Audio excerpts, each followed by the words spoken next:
தெய்வத்துவம் முழுவதும் நமக்கு இதெல்லாம் கொடுக்கப்பட்டு இருக்கிறது அந்தஸ்து.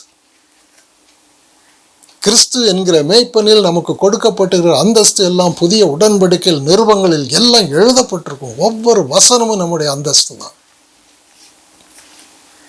ஒவ்வொரு புஸ்தகங்களிலும் நம்ம பார்க்கலாம் கிறிஸ்துவினால் நமக்கு கிடைக்கக்கூடிய ஒவ்வொரு காரியங்களும் எவ்வளவு மகிமையில் நாம் இருக்கிறோம் என்பது எதுவுமே ஐம்புலன்களுக்கு தென்படாது.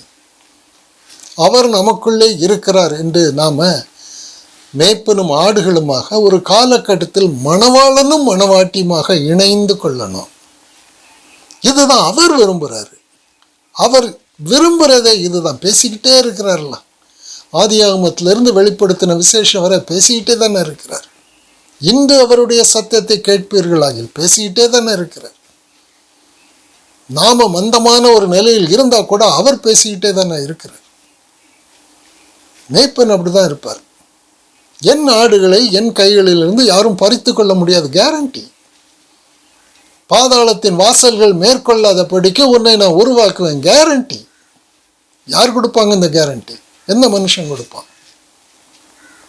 மனுஷன் பின்னாடி போகிற காலம் அது ஒரு கடந்த காலம். இனி நாம மனம் திரும்பி கர்த்தரோடு கூட ஐக்கியமா, அவர் நம்மோடு ஐக்கியம் ஆகி இருக்கிறார், அதை நம்பணும். அவ்வளோதான். நான் அவரோடு மரித்தேன்கிறத நம்பணும், அவரோட உயிர்த்தெழுந்தேன்கிறத நம்பணும். நான் இப்போ புதிய சிருஷ்டியாக மாறி இருக்கிறேன். விருத்த சேதனம் ஒன்றும் இல்லை, விருத்த சேதனம் இல்லாமையும் ஒன்றும் இல்லை. நீ மத ரீதியான எந்த காரியத்தை செஞ்சாலும் சரி, அல்லது நீ ஒன்றுமே செய்யாமல் உலகத்தான துணிகரமான பாவம் செஞ்சாலும் சரி, ரெண்டும் ஒன்று தான்.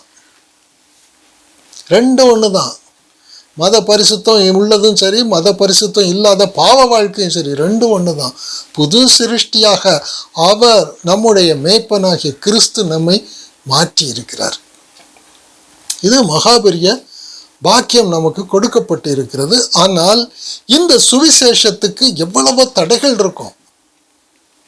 வார்த்தையை திரிக்கிறது, அவருடைய மரணத்தை திரிக்கிறது, அவருடைய உயிர்த்தெழுதலை திரிக்கிறது, எல்லாம் ஆதியிலிருந்து பொய்யும் பொய்க்கு பிதாவுமாக இருக்கிற பிசாசினுடைய காரியம் நடந்து கொண்டே இருக்கும். அதில் நாம் வஞ்சிக்கப்படாதபடிக்கு ஏதேன் தோட்டத்தில் அவங்க காத்துக்கொள்ளவில்லை. இஸ்ரவேல் ஜனங்கள் வனாந்தரத்தில் காத்துக்கொள்ளவில்லை. அது திருஷ்டாந்தமாக நமக்கு சொல்லப்பட்டிருக்கு. உனக்கு என்ன குறைன்னு தானே கேட்குறாரு ஆண்டவர். உனக்கு என்ன குறை? பரலோகமே உனக்குள்ளே இருக்கு, தேவனுடைய ராஜ்யம் உனக்குள்ளே இருக்கு, தேவாதி தேவனே சிங்காசனம் போட்டு உனக்குள்ளே இருக்கிறார். உனக்கு என்ன குறை? இனி கண்ணீர் இல்லை, கவலை இல்லை, புலம்பல் இல்லை. ஆட்டுக்குட்டியானவரே அவர்களை வழி நடத்துகிறவர். இதுதான் கண்டிஷன். அந்த இடத்துக்கு வரணும். வெளிப்படுத்தின விசேஷம் 7வது அதிகாரத்தில் பார்க்கலாம், 20 பார்க்கலாம், 21 பார்க்கலாம், 22 பார்க்கலாம். ஆட்டுக்குட்டியானவரோடு ஐக்கியமாக இருக்கிறவர்களுக்கு இருக்கக்கூடிய விடுதலை என்ன? இவ்வளோ சீக்கிரம் கிறிஸ்து நம்முடைய மேய்ப்பன், நம்முடைய மணவாளனாக நமக்குள்ளே வாசமாக இருக்கிறார். நம்பணும். விசுவாசித்தால் தேவனுடைய மகிமையை காண்பாய். அல்லது அலறல் தான், துக்கம்தான், புலம்பல் தான், போராட்டம்தான். ஐஸ்வர்யத்தை தேடி ஓடுறவங்க பெரிய கல்வி கிடைச்சிட்டு, உத்தியோகம் கிடைச்சிட்டு உலகம் நார வைக்கும். ஒரு பக்கம் ஆபிரகாமுக்கு ஐஸ்வர்யம் இருந்தது, இன்னொரு பக்கம் துக்கம் இருந்தது. அதே உலகம் தானே ஐஸ்வர்யத்தை கொடுத்தது, அதே உலகம் தான் துக்கத்தையும் கொடுக்கும். அதெல்லாம் உலகத்தெல்லாம் நான் உலகத்தில் பெரிய கல்வி கற்றுட்டேன், பெரிய உத்தியோகத்தில் இருக்கிறேன், அதுக்கெல்லாம் முட்டை மார்க்கு தான். அதுக்கு மேலே மார்க்கே போடாதீங்க. அது பிரயோஜனமே கிடையாது. கிறிஸ்துவனுடைய மேய்ப்பராக இருக்கிறாரா இல்லையா? மனுஷன் உனக்கு மேய்ப்பராக இருந்தால் அவ்வளோதான், நீ உருப்படவே மாட்டேன். கிறிஸ்து உனக்கு மேய்ப்பராக இருந்தால் உனக்கு முழு பாதுகாப்பு. கர்த்தர் அப்படிதான், அவர் கிரயம் கொடுத்திருக்கிறார். அந்த கிரயத்தை நம்ம நம்ப சொல்றார். அவ்வளோதான். நான் உனக்கு மேய்ப்பனானா. சிதறுண்ட ஆடுகளை போல இருந்தது, போச்சு, ரைட், போகட்டும். இப்போ மனம் திரும்பு. உன்னை யாரும் மனம் திரும்ப வேண்டாம்னு சொன்னது? இத்தனை வருஷம் வாழ்க்கையில் நடத்தி கொண்டு வந்திருக்கிறார். எப்படிப்பட்ட சூழ்நிலைகளை எப்படியெல்லாம் நாம் வந்தோம், எப்படி சஞ்சலமும் தவிப்பும் நம்ம விட்டு நீங்காமல் இருக்கே, இளைப்பாறுதல் இல்லாமல் இருக்கிறோமே. எந்த சூழ்நிலை நமக்கு இல்லை என்று சொல்லும்போது எப்படி இருந்தோமோ அதே சூழ்நிலை தான் நமக்கு எல்லாம் வந்த பின்னும் இருக்கும். இது வந்தால் எனக்கு சந்தோஷமாக இருக்கும், இது கிடைச்சா எனக்கு சந்தோஷமாக இருக்கும் என்றால் அது கிடைச்சதுக்கப்புறம் அதை விட துக்கம் அதிகமாக தானே வருது. கண்டுபிடிக்கணும். சாலமோன் ராஜா எல்லாவற்றையும் செய்தார், எல்லாவற்றையும் உண்டாக்கினார். என் கண் இச்சித்தவைகள் ஒன்றை நான் விடலை, எல்லாத்தையும் உருவாக்கினேன். ஆயினும் அவைகளை நான் கண் நோக்கி பார்க்கும் பொழுது இதோ அவைகள் எல்லாம் மாயையும் மனதுக்கு சஞ்சலமுமாய் இருக்கிறது, திருப்தியே கொடுக்காதே. கிறிஸ்தியனுடைய மணவாளன் என்றால் எந்த சூழ்நிலையும் நான் போய்கொண்டே இருப்பேன். எல்லாம் திரளான சாட்சிகள் இருக்குது. எபிரேயர் 11வது அதிகாரத்தில் சொல்லப்பட்ட திரளான சாட்சிகள் இவங்க எல்லாம் எப்படி போனாங்க? உலகத்தை நம்பினவங்களா? இல்லையே. மேகம் போன்ற இத்தனை திரளான சாட்சிகள் நம்மை சூழ்ந்து இருக்கு. பாரமான யாவற்றையும் நெருங்கி வரும் பாவத்தையும் உதறி தள்ளிவிட்டு போ, ஓடிரு, உனக்கு எனக்கு சம்பந்தம் கிடையாது. அதெல்லாம் பழைய மனுஷனுக்குரியது.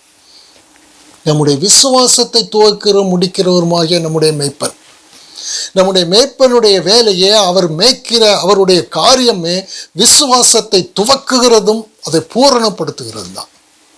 ஒவ்வொரு சூழ்நிலையிலும் ஒவ்வொரு உபத்திரவத்திலையும் விசுவாசத்தை துவக்கி கொண்டே வருவார், பூரணப்படுத்த. ஒவ்வொரு விசுவாசத்தை நம்பும் பொழுது பழைய உடன்படிக்கையில் நியாயப்பிரமாண நீதி உண்டு, அது ஒன்றுக்கும் லாய்க்கில்லை. புது உடன்படிக்கையில் விசுவாசிக்கும் பொழுது மறுரூபம் அடைகிறோம், மெய்ப்பனை போலவே மாறுகிறோம். அதனால தம்முடைய குமாரன் முதற் பேரானவராய் இருக்கும் பொருட்டு எவர்களை தெரிந்து கொண்டார்களோ அவர்களை தம்முடைய குமாரனுடைய சாயலுக்கு ஒப்பாய் இருக்கும்படி முன் குறித்திருக்கிறார். யாரை முன் குறித்தாரோ அவரை அழைத்திருக்கிறார், நீதிமானாக்கி இருக்கிறார், மகிமைப்படுத்தி கொண்டிருக்கிறார். இவளை குறித்து நாம் என்ன சொல்வோம்? தேவன் நம் பட்சத்தில் இருந்தார், என் மேய்ப்பன் எனக்குள்ளே இருந்தார். என்ன மனுஷன் எனக்கு என்ன கேடு செய்ய முடியும்? சூழ்நிலை எனக்கு என்ன உருவாக்க முடியும்? அதுக்கப்புறம் ரோமர் 8வது அதிகாரம் 35 ஒரு பெரிய பட்டியலை வைக்கிறார். ஜீவன் ஆனாலும் மரணம் ஆனாலும் பசியானாலும் பட்டயமானாலும் நாசமோசமானாலும் எதுவும் என்னை மேற்கொள்ள முடியாது. கிறிஸ்துவின் அன்பை விட்டு பிரிக்க முடியாது. சகோதரரே, ஒரே காரியம், தேவையானது ஒன்று. மரியாள் தன்னை விட்டு எடுபடாத நல்ல பங்கை தெரிந்து கொண்டாள். ஒரு 12 பைத்தியங்கள் தான் அவரோட ஐக்கியமாக இருந்தாங்க, வேற யாரும் வரல. ஏன்னா அவங்க மட்டும்தான் சொன்னாங்க, நித்திய ஜீவனுக்குரிய வசனம் உம்மிடத்தில் உண்டு, வேற யாரிடத்தில் போவோம்? மீதி எல்லா இடத்துலையும் எங்களுக்கு உலக பிரகாரமாக நாங்கள் நம்பக்கூடியதாக இருக்கோம். ஆனால் அது நம்பிக்கை போகும்படி அது செய்யும். ஆனால் கிறிஸ்து தான் நேற்றும் இன்றும் என்றும் மாறாதவர். கர்த்தர் நமக்கு சகாயர். மனுஷன் எனக்கு என்ன செய்வான் என்று சொல்லலாமே. கர்த்தர் என் பட்சத்தில் இருக்கும்போது எனக்கு விரோதமாய் இருப்பவன் யார்? அவர் நம்மேல் பிரியமாய் இருந்தால் அந்த ராஜ்யத்தை அவர் நமக்கு கொடுக்க சித்தம் கொண்டிருக்கிறார். பயப்படாதே சிறுமந்தையே. பிதா தம்முடைய ராஜ்யத்தை கொடுக்கிறதற்கு அவர் பிரியமாய் இருக்கிறார். என்னோடு இராதவன் எனக்கு விரோதியாய் இருக்கிறான், என்னோடு சேர்க்காதவன் சிதறடிக்கிறவனாய் இருக்கிறான். என்னை குறித்து எவன் வெட்கப்படுகிறானோ அவனை குறித்து மனுஷகுமாரனோ வெட்கப்படுவார். இதெல்லாம் நம்ம கிரயம் கொடுக்க வேண்டிய இடங்கள், சிக்கி கொள்ளக்கூடாது. மற்ற எல்லாம் கண்ணிகள் தான். நான் கிறிஸ்துவோடு இணையவில்லை என்றால், அவர் மரண உயிர்த்தெழுதலில் நாம் பங்கடையவில்லை என்றால், நான் கண்ணியில் சிக்கி கொண்டிருக்கிற அந்த கண்ணி எந்த நேரத்திலும் கிரியை பண்ணும். சகோதரரே, இதெல்லாம் கிறிஸ்துவின் பாதத்துக்கு வழி நடத்துகிற உபாத்தியாக ஒரு மனுஷன் செயல்பட வேண்டுமே தவிர தன் பாதத்துக்கு வழி நடத்தி கொண்டு அவர்களுக்கு கண்ணியாக இருக்கவே கூடாது. கர்த்தருடைய பாதத்துக்கு போங்க. இது ஒரு உபதேசமோ பிரசங்கமோ இல்லை. கர்த்தருடைய பாதத்துக்கு தலையாகிய கிறிஸ்துவோடு இணைந்து கொள்ளணும். அந்த இடத்தில் நாம் ஒரு கரையம் கொடுக்கணும். அதன் விளைவு நமக்கு இளைப்பாறுதல் உள்ள வாழ்க்கையும் நித்திய ஜீவனம் உண்டு. இழந்து போகாமல் பெற்றுக்கொள்வோம். ஆமேன்.